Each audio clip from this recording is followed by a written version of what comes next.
Hello, today we are going to fix this Yamaha sustain switch for a keyboard, and I will show you how to do that. But this is not only related to the Yamaha.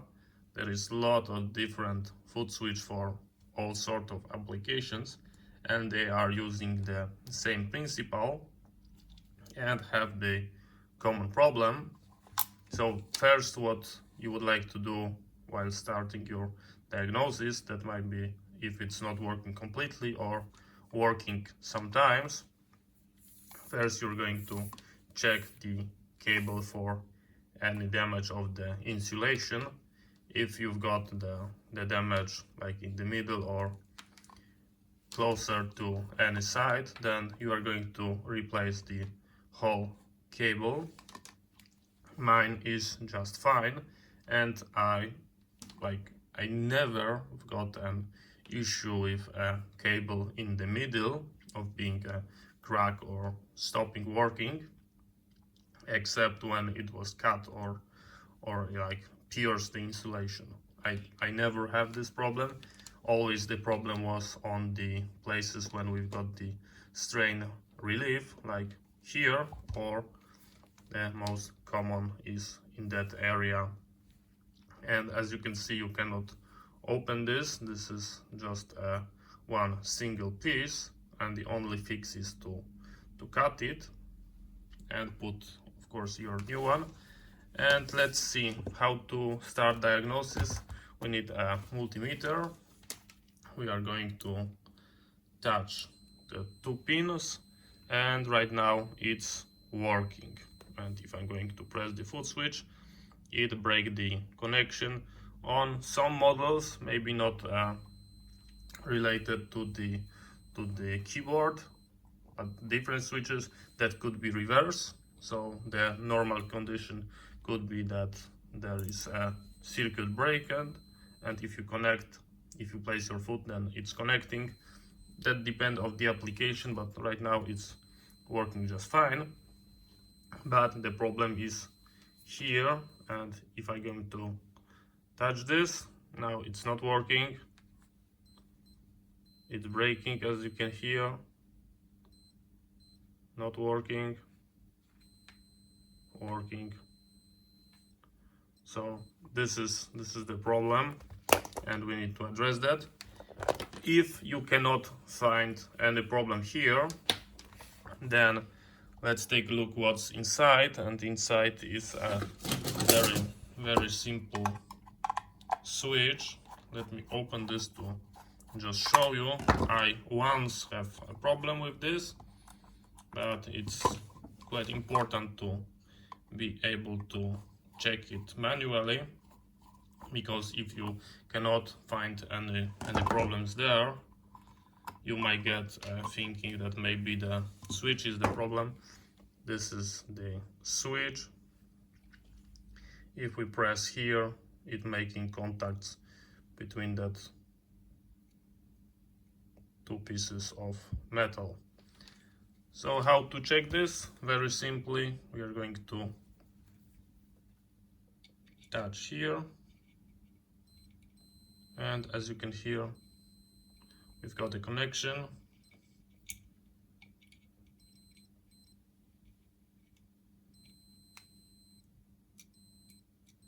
And as you can hear, it's breaking connection. So if you go to that point and you know that the switch is working properly, then the problem is in the cable. So let me close that, and let's replace the jack. Oh, it's getting too long. I have to keep video shorter, but honestly, I've got right now lots of free time, and I'm kind of bored, so I'm recording this video. So this is the problem. Let's first of all check, do we have a spare? And yes, I see the spare. I would like to have the strain relief, but I'm not sure if that one will fit because this is a different one and I don't want the stereo one. Let me check if that's strain relief. Oh, it looks like it won't catch. That's bad. Okay, we are going to go without the strain relief. Okay, we are going to cut our wire. I always cutting a little bit longer because I don't know where is the problem.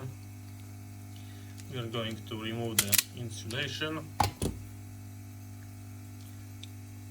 Of course, this is just a switch. The polarity is not important. Okay. Let's see. And of course that part go first. I'm kind of missing the strain relief, but sometimes we have to go what we've got. And this is our new jack. We are going to put it like this. And maybe I will need, or maybe not. So I'm going to cut one of the wires to make it a little shorter. Okay. Am I going to? Yes, perfect. Just like that. I'm going deep into our flags, and let's grab some solder. Here the tip, of course.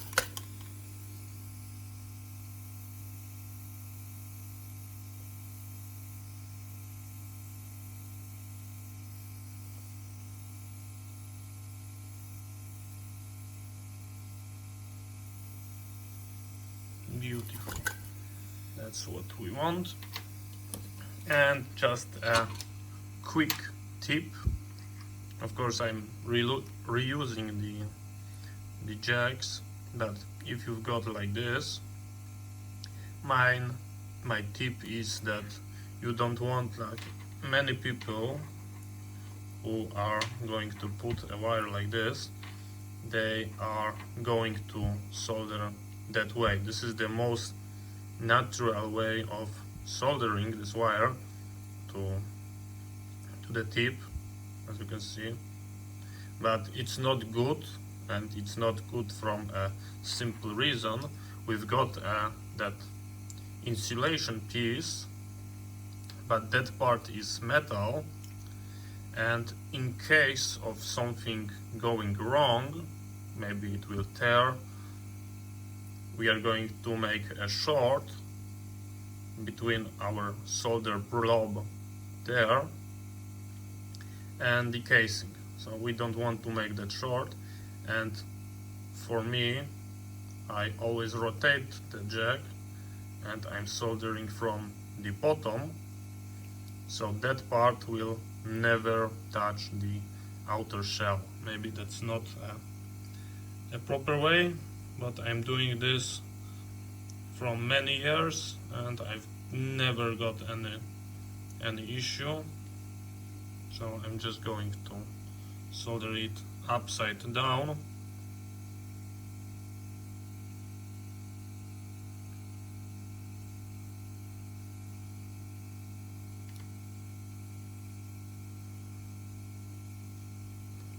Okay.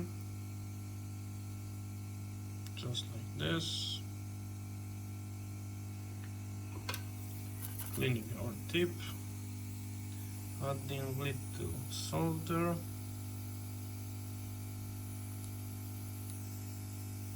And we've got a beautiful job.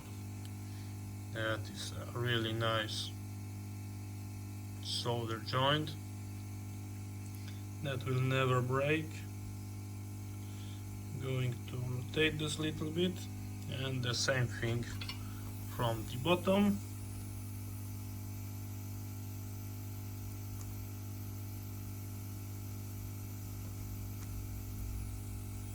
Okay,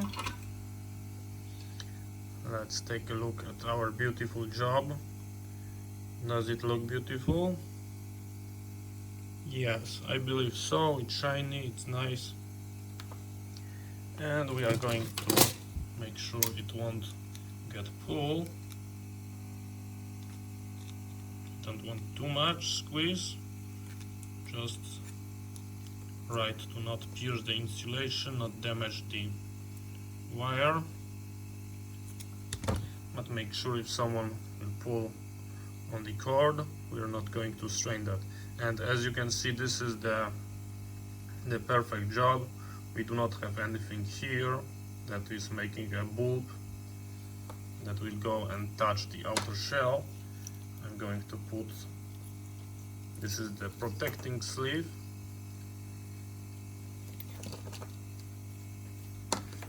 And the last thing is just checking that of course it must be working. It must work, there is no doubt. And yes, it's working. Absolutely nothing going on.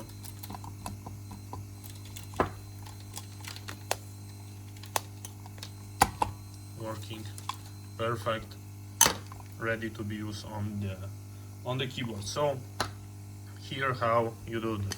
Thank you very much for watching. See you next time and bye bye.